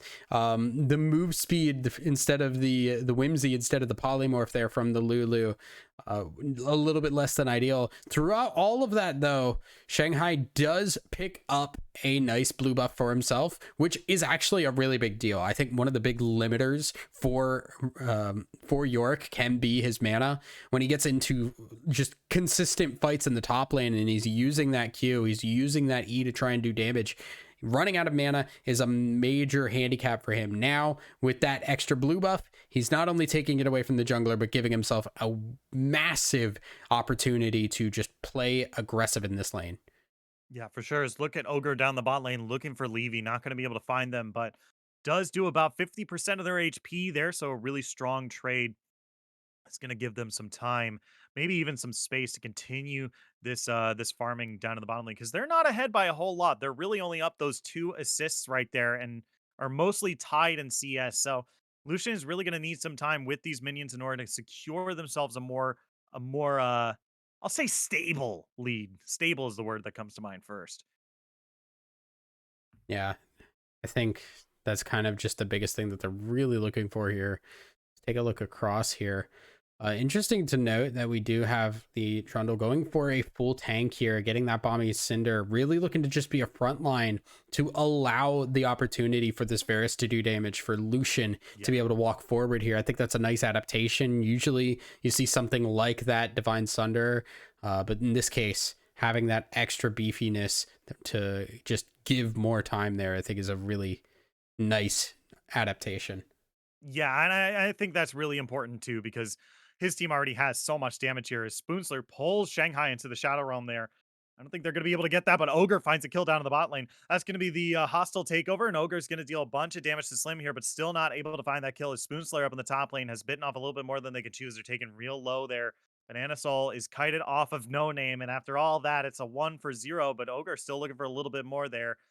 Killatron not going to be able to take it down this time, but it's a 1-for-0 across the map after 3 separate fights. It just feels like it's a very kind of just distanced game. Like there's a lot of individual plays going on, but there's not a lot of actual, team based stuff going on. It's mostly just the junglers interacting with these other lanes. We've seen absolutely really nothing from this mid lane outside of Varus getting that kill, but it's been very quiet. It's been very individualized, and I think that kind of works out here in favor of Revolution because they're looking to scale. They're looking to keep this Yorick doing his thing. Already immediate QSS buy to make sure that Mordekaiser cannot do his job anymore in that top side. Yeah, Shanghai's entire job here is to stay in the top lane and 1v1 Spoonsler for the rest of the game. And the Quicksilver Sash is the best way to do that. It means that you can still escape the Mordekaiser. It means you can escape the Mordekaiser Death Realm and be able to leave a fight that might not be advantageous for you. So, yeah, here comes the calling down in the bottom lane there. Does get interrupted by the Renata Glaciers. No Name is in a whole lot of trouble here. Looking for the turnaround kill at MXL. Not going to be able to find it. Slim is now in some trouble down in the bottom lane. Here's they're going to go down. Levy's going to be the one picking up that kill. Now they're looking for Ogre. Not going to be able to find it this time. That's going to be two. It's going to be 1-for-1 across the map here. As Spoonsler still in some trouble up in the top lane here. Going to be facing a whole lot of ghouls trying to take that last bit of damage made into the mist as well. Not going to be able to find that either. So it's 1-for-1 across the map at the end of the day. Yeah, well, maybe MXL, not. wait a minute. MXL, a little bit of trouble with Sir Jackson here, looking for that last bit The of damage here. Tunnel Pull is pillar. not gonna interrupt, but really, really good job here. Comes through with the Q. Banana Soul's gonna be able to pick it up. A killing spree on this Trundle 3-0-2. Belveth goes down. Banana Soul's so good. Just the pillar at exactly the moment needed to keep the Varus alive, and then the extra damage on the backside to make sure Belveth went down afterwards. A nice turnaround and sorely needed with these even trades going on. You need some kind of just full-on positive advantage, and that's what you're getting there out of that mid lane fight. Yeah, Spoonsler pulls Shanghai into the Shadow Realm here. This is the most even we've seen this fighting, but Spoonsler, once again, It's so still has to tough. flash away from this Yorick. He's still way too powerful. I mean, one of the things too that, granted, I don't play as or against York very much, but the big thing I just noticed is, oh, we'll get into that. Wait a minute. We have a Chains of Yeah, Corruption cool. coming across, and there's that. Oh my God, there's that big damage we've been waiting for. MXL comes in. That's the clean kill, but MXL might actually die to minions here. He's taking real. Not this time. Ogre dashes into the bot lane. Killatron might be the target here, taking incredibly low. Culling coming across. Has to Ooh. flash away, but is insanely low here, so they're going to have to back as well. Levy is the only member left in the bottom lane, but they're below half HP, and they've got a Trundle coming down looking at turret dive. Yeah, AP Varus, just kind of good. If you hit that ult, you hit that ult, and then boom, their health bar is gone. Trundle finishes it off. I want to get this point out while I can. Mordekaiser, even if you fight in the Death Realm, York can still bring in those minions, meaning that you don't get an isolated Q. Yeah, this is looking for Shanghai coming in, looking for Slim. Not going to be able to find it this time. Not even the Maid of the Mist can find him. They're still looking for the kill here. The charge goes through. Shanghai is real low. They need to be careful for this because Belveth is coming through as well. The rest of the red team collapsing on this bot lane. Not going to be able to grab the bot lane kill this time, but they do get a whole lot of gold. I think like 4 plates at the end of the day. I think they got mostly all of them, if not 4-3. Yeah, they do get a good amount here, and now they're going to be trying to go and get this dragon, pick that up. A nice pickup there. Very important that Belveth gets that extra little advantage with the passive. Mm-hmm. And now we kind of just slow things down. It is an Ocean Soul coming up, and I think we're just going to see, once again, just more and more. If we see any action, it's going to be more of that individualized action. Yeah, for sure. And it should be noted that Belveth is setting on 27 stacks of Lavender right now. So that is a whole lot of stats under their pocket now. 29, which means a 22.04% attack speed bonus for Sir Jackson right now on the Belveth. So that's going to be something we're going to have to be taking a look at. Yeah. So now we're seeing MXL getting a little bit of pressure applied, whether he knows it or not, as they are just Yeah, good thing waiting, trying to make something happen. he's playing on the far side of the turret there, so that should mean he's relatively safe as Ogre. Picks up the turret into in the bot lane here. Gonna be able to continue to secure themselves some goals. That's some good damage on Sir Jackson already. Dashes forward, lands the knockup on Illusion here. He's now in a whole lot of trouble. The Wild Growth comes across. But Sir Jackson gets the zombie mode. Gonna be able to live for a little bit longer. Ogre trying to get away from this. Maybe live as best they can. Levy's trying to get that movement speed and getting through. That's gonna be the last chain lightning coming through. Is now meanwhile in the top lane. Spoonsler looking for Shanghai. It's a 1v2, 1v3. There might be Woo! able to find the kill on Spoonsler, but not this time. It's a 1-for-2 across the map, and Spoonsler finally able to put themselves on the scoreboard. Yeah, a really just once again, we're fighting across the map. Junglers are involved, but it's pretty much just isolated lanes outside of that. And it is the junglers that are once again winning those fights, especially Banana Soul, doing such a good job keeping the pressure on. Slim gonna back away, and yeah, it's gonna be a trade of towers. This game so back and forth in terms of who's getting what. It's just Yeah. we've seen a little bit more in terms of Chosen coming out ahead, which has been what we needed to see.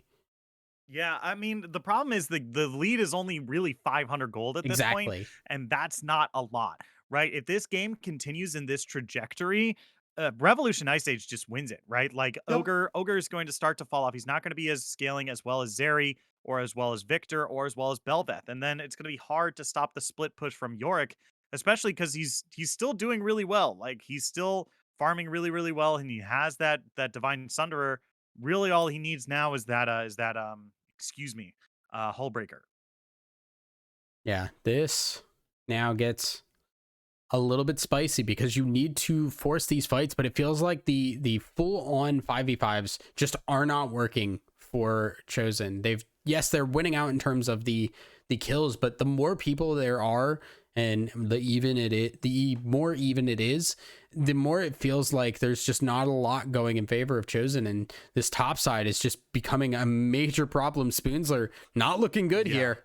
Yeah, he's already doing. I mean, he might be able to survive this if he's coming through. If he plays this smart, that shield is huge. The heal is even better. But Shanghai is able to match the damage, so it's a wash up in the top lane. No ultimate spent just yet, but Banana Soul is coming in, trying to get that final kill here. Let's see if they're able to do it here. That's going to be the Yorick Circle, bashing them up for a little bit, but Trundle Pillar is also going to cut them off as well. That's going to be the ultimate coming down, challenging Smite, looking for the last bit of damage on a Shanghai. Banana Soul is on a rampage. Yeah, this now has just it's just so wild. There is Yeah, no thought process, I feel like, behind a lot of this. It is see hero kill hero throughout a yeah. lot of this, and it's just going to continue to go that way. Granted, I think that works out a little bit better for Chosen. It just kind of depends on like how long are they really going to let that happen. At what point does Zeri become so strong and Victor become so strong that we just see them just turn on and become a problem, and then they just realize they have to just fight as a team? Yeah. I would like to propose something to you, to 1,000. Um, You're I proposing? think MXL needs to change his names to Gnasher's Tooth, because that's all the only champions he plays apparently. Um, And I think that just means we need to see Morgana and Lilia with Asher's Tooth. yeah, that's what we need to see. I mean, it doesn't sound like Lilia would be too bad with the Gnasher's Tooth. I don't think she'd be too bad. No, I would That I that would be sounds down like for it. exactly the stat she wants outside of attack speed, but even then, that's not too bad, You know what? right? Yeah, you're attacking between abilities as you're Yeah, farming. Makes your farm yeah, better, and that's what is Lilia but a jungle farm champ. You know? yes, exactly. All right, here we go. Shanghai gonna pop that Lady of the Mist down to up in the top lane here as Banana Soul is now trapped, has to force the flash the other side of that shell right there. Is now he's in some trouble. That's a handshake to force him into the wall here. Banana Soul has to live for as long as he can here because here comes the rest of the team. That's going to be the Gravity Well coming across. Hostile Takeover is Big going to bring it back alt. in, but Banana Soul is going to be able to find the kill there. Levy has joined the fight and popped that ultimate, looking for the damage here, but Spoonsler is chasing them down. Pull them out of the fight. Sir Jackson is able to live and be able to find the shutdown on to Trundle here. Finally able to flash away from Spoonsler here, Ogre's here chasing them now. all around. They've lost so much, but here comes Ogre, like you said. Culling comes across, going to be able to find one, but they're flashing away from the Qs here. Ogre still looking for a little bit more does not have that dash available just quite yet. There's going to be the Whimsy coming through. Shanghai going to duel MXL, be able to find that kill there as Lucian finds the kill onto Renata Glass on the top end here. Is now the bot lane versus the jungler in the top lane, but their HP bars are pretty low as Slim does find Belveth. Is going to be able to find the kill. Lulu coming in is now Shanghai polymorphed up. There's going to be the ace for Ogre, the ace for Chosen Reborn. It's a 3 for 5, and now the bot lane can make their way over to this mid lane, shove out this wave, and go to the Drake if they want. That is exactly what we needed to see from Chosen at that point. It felt like that fight just went so even. They both forgot about Ogre or Shang, respectively. And then it just got to be those two left realistically. So Jackson trying to get away. Slim, a nice little snipe with the Q to pick up the kill there. And then Shanghai walking forward. Just enough mana for the polymorph means that Lucian can walk in for free. Although we may just get this fight one more time as the dragon is started. Yeah, this is the first Ocean Drake of the map here. Spoonslayer did teleport into this map here. Shanghai does have teleport available and some wards to teleport to if he wants to type in, get into this fight. That dragon is really low. No name is coming in. That's going to be Sir Jackson coming in, but not going to be able to steal it away this time. As Spoonslayer has been taken incredibly low, does not have that ultimate in order to get away here, so they're going to go down. Now they're looking for Levy, who has popped that ultimate. They have a whole lot of movement speed now. That's going to be the wild growth, finally giving them what they need. A hostile takeover comes across here, but it might give them the peel that they need. Levy's still looking for them because these HP bars are now low. They might be able to bait them, but Levy is too smart for that. They're going to be able to back away 1 for 1, and they grab the Ocean Drake as well. This is a big win for Chosen Reborn. Yeah, nice win once again. Like you said, they got the dragon as needed and they got out, picked up a kill along the way. I think you're fine trading Spoonslayer for kills at this point. It's not about if Mordekaiser is going, he's not going to be that 1v3 style of Mordekaiser that you see sometimes. He is a frontliner. He is similar to the Trundle, somebody who is giving opportunity for the carries to do their job. And right now, seems like that is working out for Chosen. Yeah. Yeah, this is looking pretty good for Chosen Reborn here. The only bad news is that now that they have a pretty significant lead at 1.8 thousand gold, they need to start to end the game. This is it's no longer, hey, let's pussyfoot around and maybe we can make this game go a little bit longer. Maybe we can get to some big break points and then try to end the game. You've hit your big break points now. It's time to end the game. And it's got to happen sooner rather than later. And that's kind of the bad news, right? Because the longer this game goes on, I think we've mentioned it a couple times, Levy, No Name, and Sir Jackson are really going to become impossible to deal with here. So now we're looking at a 23-minute game. This game goes on for another 7 minutes. I don't think this is going to be a Chosen Reborn win. I don't think so either. It just really kind of depends. It depends on what the fights are. If we see more fights like this, I think Chosen could keep this up for a good long while. If it's not like this and we get what looks like Revolution trying to make something happen, Slim in trouble. Yeah, Slim has to pop that wild growth on themselves in the Shrelia battle song as well, and they go down. Meanwhile, in the bot lane here, Spoonslayer having to fight Shanghai here, but here comes the fight. That's going to be Sir Jackson going down. It's finally 1 for 1 jungler for support here. That's going to be the hostile takeover. They have to dash away from Banana Soul here, who's stunned up inside the gravity well, and he's going to go down as well after dealing a little bit of damage to himself. But now the blue team has to peel away. Levy looking for this fight, but that Hail of Blaze just does so much damage. MXL is going to be the one picking up the kill there, but they die to the minion wave and Killatron, as well as Shanghai is taken low down the bot lane here. It's a 3 for 2, and they have to be careful. Spoonslayer's down in trouble. One more again. There's the big shield. Shanghai takes a bit of damage. They're not going to go and try to finish off the kill there. Let it be known that at 24 minutes into the game, AP Varus is better than Zeri. It's just, that was a bit of a why. I was not expecting that to actually work out as it did, but a very awkward fight for Chosen. They kind of it was a lose-lose situation. They couldn't not fight there, but they also absolutely did not want to fight there. So now the question becomes of like, how do you move forward from this? It's a really unfortunate fight. They lose a lot of tempo off of that. And what's really bad about that is they needed that. They needed that opportunity to then try and get some towers. That is really where a lot of their, missing gold advantage is sitting. They really want to get more of these because the fact that they're just allowing the Yorick to split push and keep that pressure on, eventually that is going to bend so far that it breaks. And I don't know what their their reaction to that is going to be. So far, it has been just we try and let Sheng do what he's doing. We let Spoonsler try and react to it as best he can. Eventually, that is not going to be a viable option anymore. Yeah. It's going to be very, very close at this point. Is Shanghai? It do I just not know how Yorick people build Yorick anymore? Am I a fool? That's no, that's about average. I Is mean, it just obviously, because he can't build Frozen Mallet anymore? yeah, essentially, Yeah. Okay. yeah. All right. It's also just really Ripperoni. good to burn through. Look at all the armor that this Trundle has, and how much Right. he's going to get from his passive, or not his passive, his ultimate. Yeah. Is ooh, we got an Ooh, alt. that's a chains of corruption there, but not really able to truly follow up on it as much as they can. But luckily for MXL, this ultimate has a nothing cooldown, but it definitely Oh my won't be up god, in the it next doesn't. team Wow, fight. holy moly! Yeah, it is really Is that just really Ash? going through there. Yeah, Ash, is that you? Oh man, here we go. I mean, this ultimate is happening very soon. The dragon is now spawned. Let's see, it's spawning in here. Gonna happen. Gonna get into that pit right there. Here we go. All 5 members. Super Smash Brothers Ultimate. Everybody is here. Let's Now see. Oh, there is a flank on there. Banana Soul maybe going in.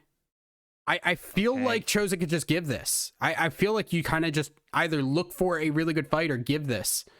Yeah, they've already done so much damage with the culling though. With the ogre, they've committed 2 ultimates, and oh my god, MXL's Chain of Corruption is back up, and ogre in some trouble now. Ooh, good shield.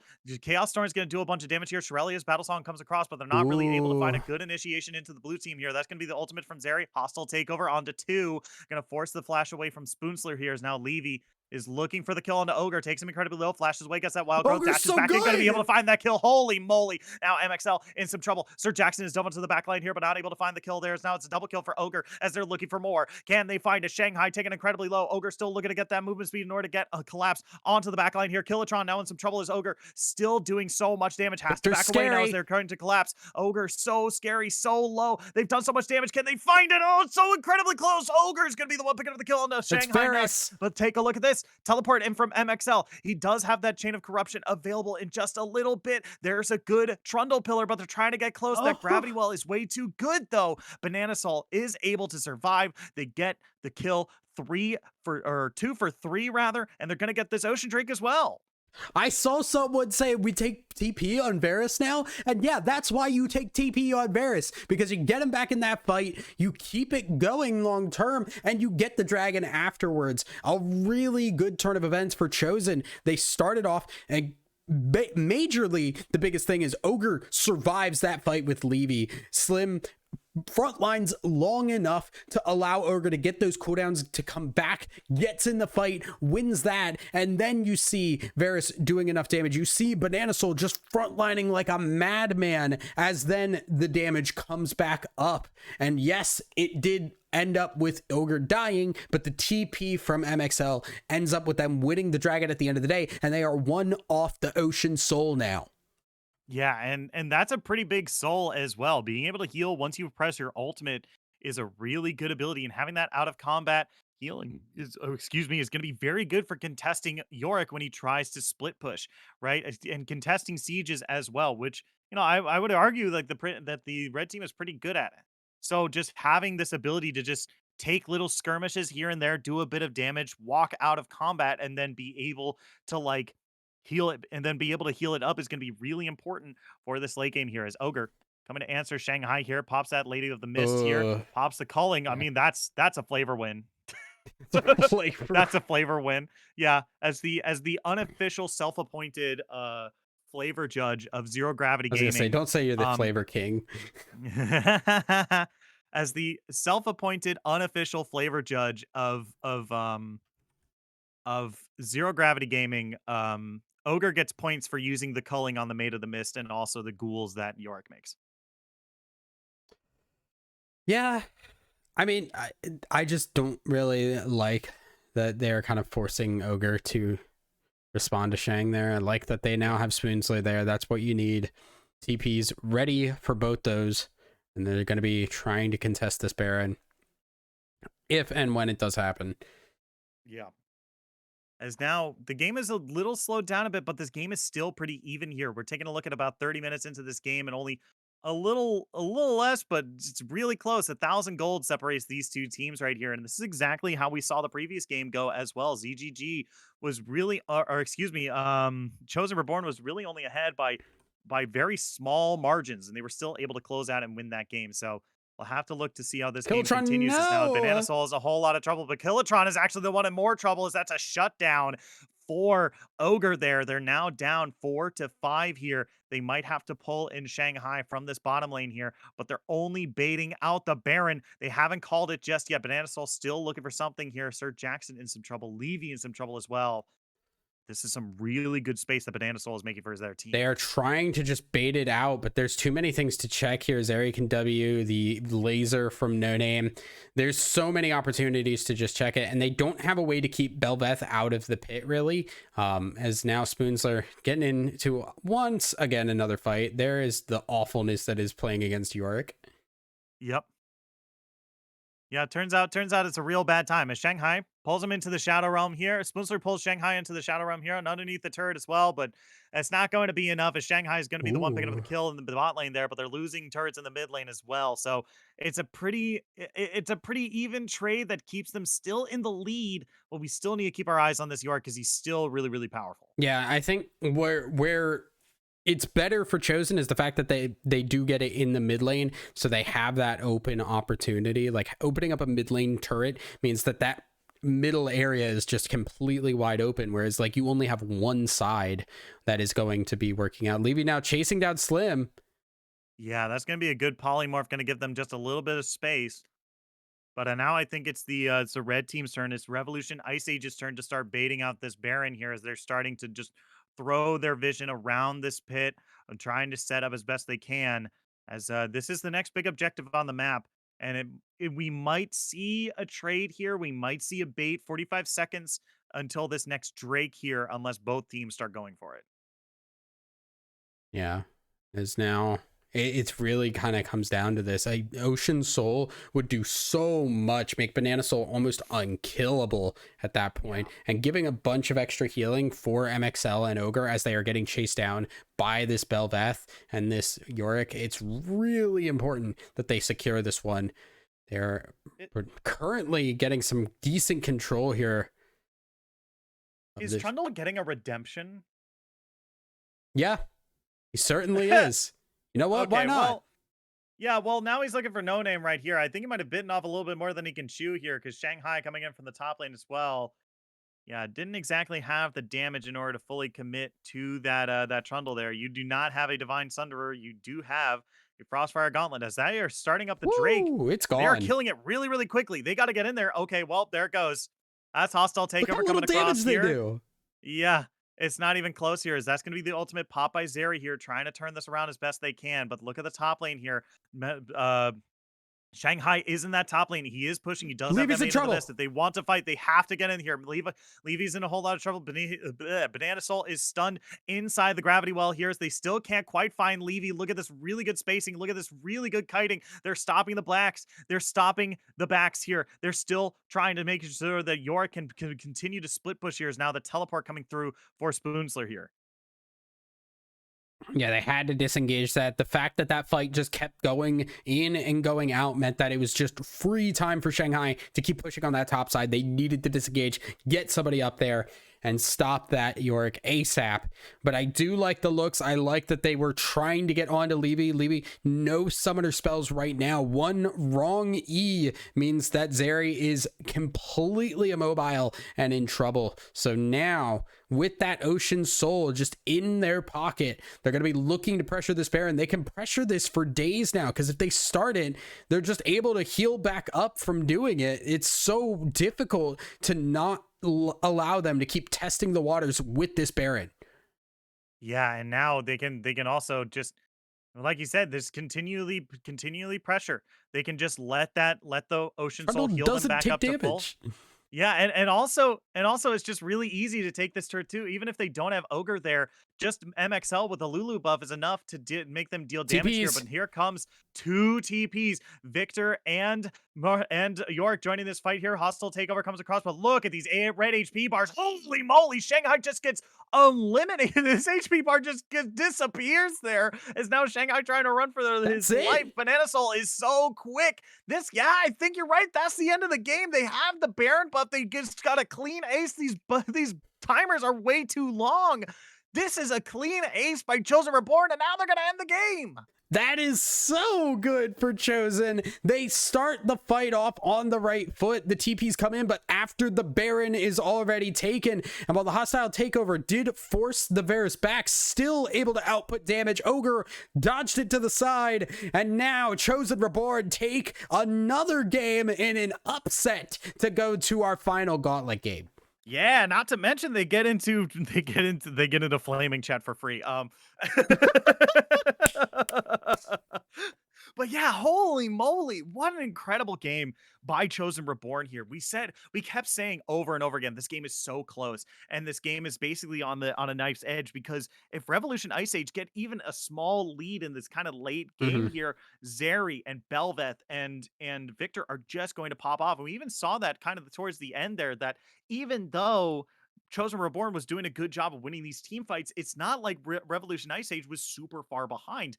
We even I don't know if we can show the post game screen on I stream really do quick, not but the have most that. yeah, don't worry about it. The highest damage in that game was No Name on Victor with 30,000, followed by Zeri at 29,000, right? But but Chosen was still able to lose, or Chosen was still able to win the game here. And that's really what like insanely narrow Mhm. margins this game was won by. It all came down to that last Baron fight, and was insanely well handled. The burst damage out of Varus just completely eliminating.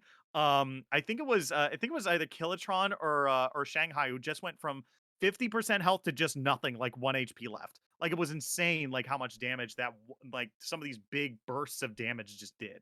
Yeah, it was so much. And then Ogre honestly playing this Lucian so well. Yeah. Not just in terms of like, oh yeah, doing the combos right, doing the damage, but also spacing correctly, playing around the cooldowns correctly, not just full boring into somebody, but making sure that, hey, I have the cooldowns to fight, I can fight, I've used my cooldowns, I back out, and then I re-engage once I know that I am capable of going back in. Ogre looked really comfortable on it, never was really out of a fight and not able to get in it safely, and I think that made a huge difference for Chosen.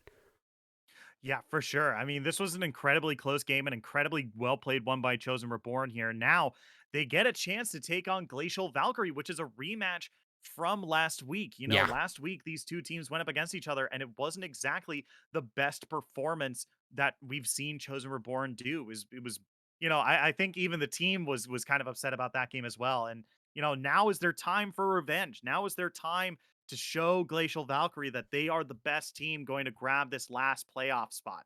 Don't go anywhere, folks. This is going to be a really important match. You don't want to miss it.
Hello, everyone. Welcome back to Zero Gravity Gaming. My name is Shinkari. I'm joined by Thousand Eyes, and here we are in the final game of the night. We got the Plat League Gauntlet going on, and Chosen Reborn has made the miracle run almost happen. I was gonna say, I think Chosen plot is Reborn right. has one final match, the final boss for them to get them into playoffs. Glacial Valkyrie. Now we've seen these two teams go up against each other before last week. Last week we saw these two teams duke it out, and Glacial Valkyrie was the one that came out on top. So now Chosen is looking for a little bit of revenge here, getting and as they face down their final boss of the gauntlet here. Yeah, Chosen looking like they have some plot armor going here as they are getting into this final game once again, like you said before, a rematch of our last week of the regular season. Chosen did not have much of an opportunity to show much in that series this time around. It's a best of one. Chosen are fired up and ready to go. They've been playing all night. Glacial Valkyrie, they've been watching. They've been preparing. They know what Chosen has been doing all night. It's really up to whether or not that momentum is going to be big or that preparation will be huge for Glacial Valkyrie. Yeah, for sure. I mean, at this stage, we are it has come down to the wire here, and a lot of these games from Chosen have come down to the wire, especially our previous game against Revolution Ice Age. That gold lead was so close for so long. And now it's really down to this final game here for Chosen to show whether or not, the dreams can be made reality. Yeah, so far we see Chosen. Do want to point out both teams playing with some e-subs bans. They're just shaking on it, so they're going for full bans. And Chosen, they're prepared. After last time, they look like they're ready. They have come in with exactly what they want to ban. Yeah, they are really really quick here. Karthus and Fiora banned away here. Maokai, Seraphine, and Trundle banned away from Chosen here. They know that they do not want to deal with that Trundle. They're like, MXL, you can have the Katarina. You can have the Varus. We don't care about your curveballs. We care about this jungler. We care about him on this Trundle. He's been nothing but non-stop terror for these teams.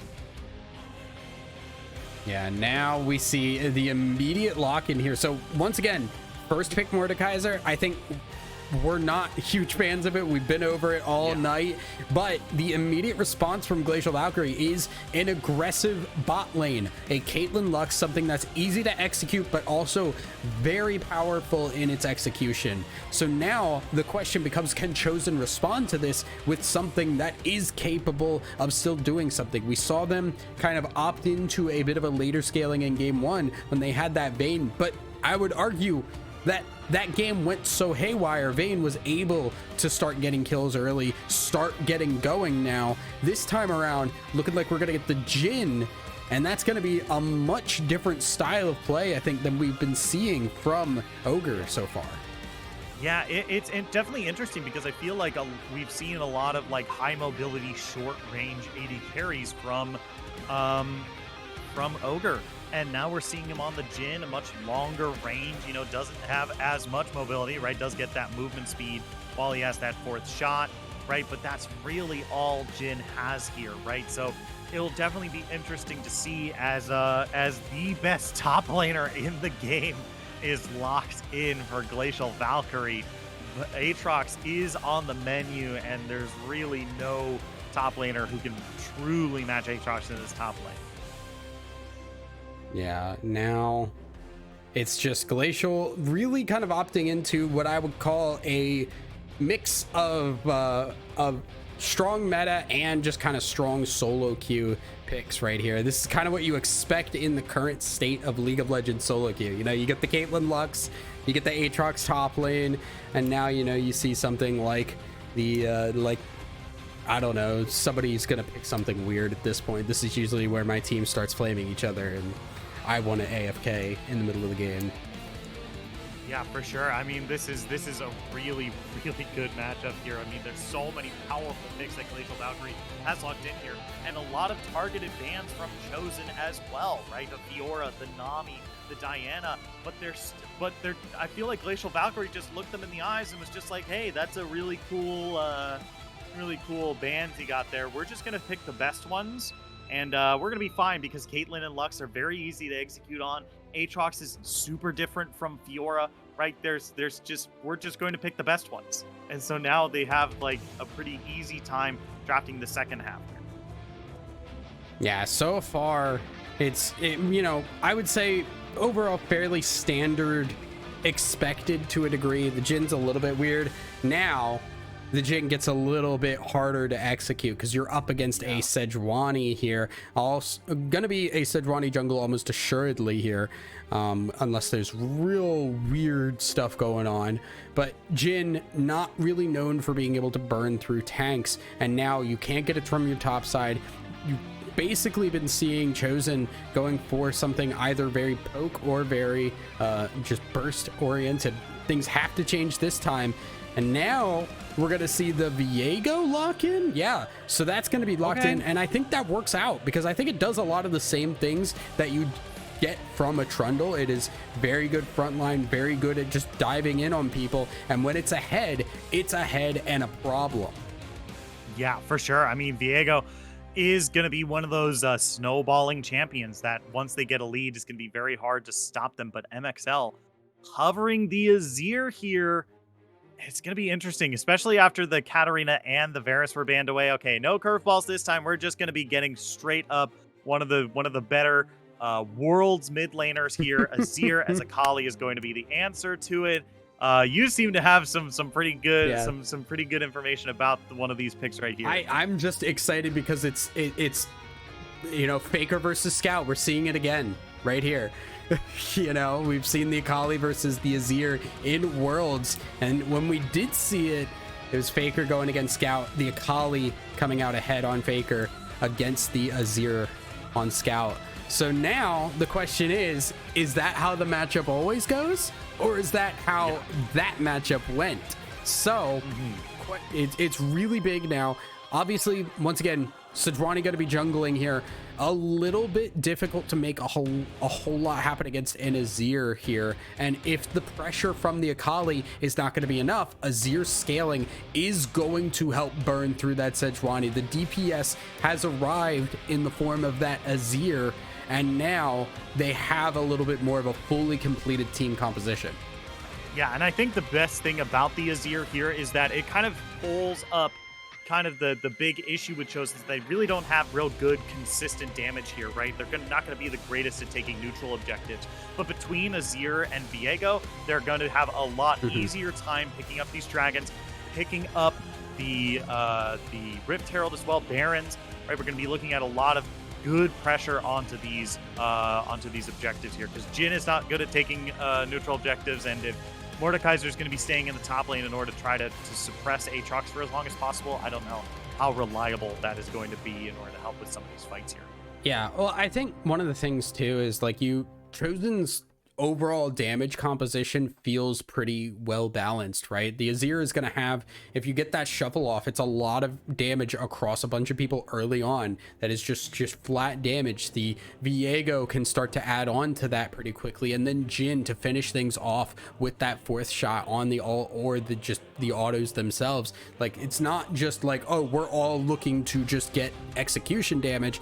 There is the setup opportunity there. There's the more fully complete portfolio.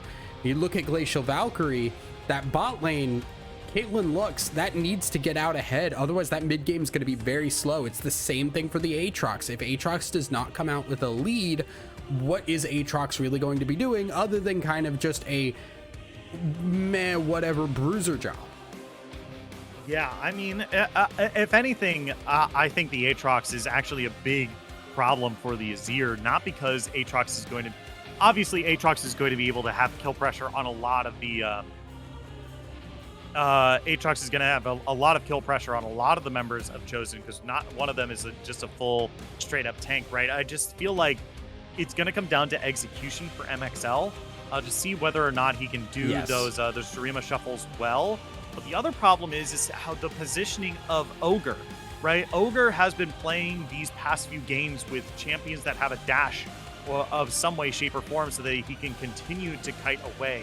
But if he's playing a long-range champion like Jhin and champions get knocked towards him, that's a huge problem if he's not super, like, far away. That's my only problem. I don't like the Azir and Jhin together. Yeah, so now, I think what worries me is just both the Akali and the Azir. They are like, you have to execute well on these champions to make them worthwhile. And I think that's really a big question, is like, how comfortable are both of these players on these champions? Brennan, you cannot pick that one. That one was banned, as was that one. Come on, buddy. That's just not what you picked. Come on. Trolling us. We want to get into the game, dude. Come on. But I think what just hover the mid lane, Yuumi. Yeah, why not? God, if you just if you want to be dumb, be that dumb. Let's go. What I'm going to be keeping my eyes on, I think, really is just how this jungle matchup, because we have seen just how strong Banana Soul has been just in these two Trundle games. And like I said, I think Viego, while weaker in the early game, plays very similar in terms of what you want to do as a champion. And we saw how strong Trundle was. Imagine if Trundle had resets. Yeah. I would like to put forth that Viego is exactly the same character as Trundle. You know, gamers, if your jungler has a auto attack enhancer, a places down a zone where they are more powerful than anyone else, and has CC, has a relatively long range CC on their third ability, scales well off of a Divine Sunderer or auto attack based abilities, and likes to duel people, that's not your Trundle, that's Viego. That's exactly what really? It just has a really big weapon that they beat the crap out of you with? Yes! Yeah, they're both kings. They're both hot? Yeah. I say as somebody not into that at all, whatever. The only difference between them is that Viego is a huge bottom. He is such a bottom. I'll say that live on stream. Viego's a bottom. That's it. Boom. Send tweet. Send tweet. That's the tweet. Viego's a bottom. God. All right. So now just looking at this now individually here, we've talked about jungle, we've talked about the mid lane here. Top lane, once again, Spoonsler has his hands full. Now, I would argue that game 2 actually went better than game 1.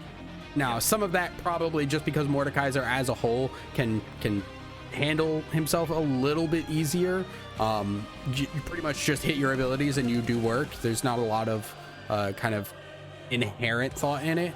But this time around, you know, you could assume as you're moving up further and further, it's going to get a little bit more difficult. And Aatrox, when he gets ahead, oh boy, that is not a champion you want to try and fight. So I want to see where Spoonsler is at, because obviously Spoonsler not the carry on this team, but being that capable player to be able to hold off on that top side and just stay alive, keep himself at least relevant in terms of being a body, that is a skill in and of itself. And I want to see if Spoonsler can manage that this time around as well. Yeah, I mean, it really is going to be that is going to be what we're going to have to take a look at. I mean, Spoonsler has had to play a weak side every single time and has had such a hard time in this top lane, and I don't think it's going to get any better, right? AK Zuko's honor, Aatrox is so insanely good, and he's just one of the most powerful top laners in the game right now, and it's very hard to 1v1 him. And both Mordekaiser and Aatrox have sweet spots on their abilities. So if Spoonsler falls behind and he's trying to land these trades that are advantageous to him, he's just going to end up in that range where Aatrox can start swinging his cues and just be more powerful. Yeah, it's going to be really up in the air, but I think it's just going to be a question of, execution here. I think both these teams have compositions that can work. It's really just, will they be able to put out what the fantasy of that composition is meant to be? Yeah, for sure. But with that, we're going to take just a quick break. And when we come back, we're going to be on the Rift of the final game of the evening, the final game of the Gauntlet, Chosen Reborn versus Glacial Valkyrie. Don't go anywhere. We'll be right back after this.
Hello, everyone. Welcome back to Zero Gravity Gaming. My name is Shinkari. I'm joined by 1,000 Eyes, and we are on the Rift of the final game of the Plat Gauntlet tonight. Chosen Reborn takes on Glacial Valkyrie as a rematch from last week, the final game of the regular season for the final spot in the playoffs. This is do or die time for both teams. It's the final best of one of this evening. My name is Shinkari. That's Thousand Eyes, and we are ready to get this game underway. Thousand, are you excited?